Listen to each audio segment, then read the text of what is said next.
Christchurch in ruins as the ground crumbles beneath the city. Scenes of chaos and destruction. Stunned survivors pulled from the rubble. Please be careful. Please be careful. Please. And a nation in shock as the death toll grows. We have to be more understanding and more supportive than ever as the reality of the trauma, really. Student Volunteer Army has gathered in the city to help those less fortunate than themselves. Hundreds have been helping shovel silt and sand from around the city.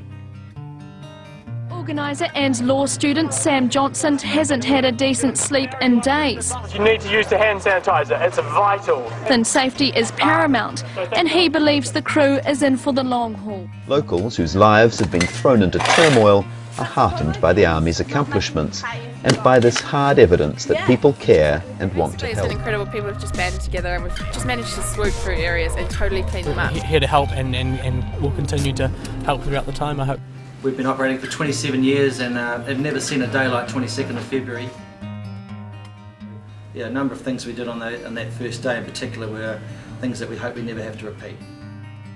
And I got a text call from my wife, come home, Christchurch is falling apart. So it was a rapid trip, we were the only car coming into Christchurch, everybody else was going out. My vivid memories on day 2 of the operation was taking a heart attack victim from Parklands to hospital and going down QE2 Drive on my side of the road and being passed by an Army LAV and an ambulance on my side of the road. And I mentioned to my colleague that in 23 years of policing I'd never ever seen that before. And we were having to make some fairly nasty decisions about the types of people that were able to be saved and having to leave people behind that we believed wouldn't make it. And it's not a very nice feeling trying to play God and make those decisions, and yeah, it's an unfortunate part of what we had to do. We actually resuscitated a lady just down the road, which she survived. That's a really good news.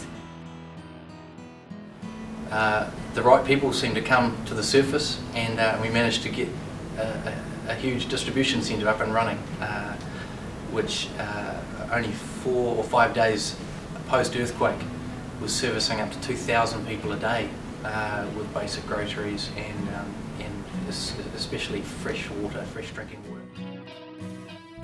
Days we put together care packs which we delivered to folks around their homes, and Westpac provided a lot of the volunteer staff to put those together. That was incredible, it was great.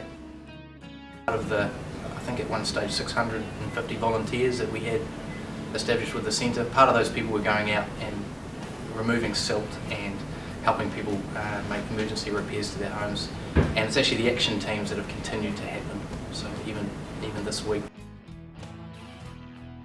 Very similar to what happened over in Queensland in your incredible volunteer army that you had there, and I think lessons learned from volunteering communities worldwide is something I think we need to collaborate on and really pull together to develop a model of en masse volunteering, particularly in disaster zones. If unfortunately we have another incident of that type, I'm sure we'll be well prepared because of the relationships that we have with all our community groups.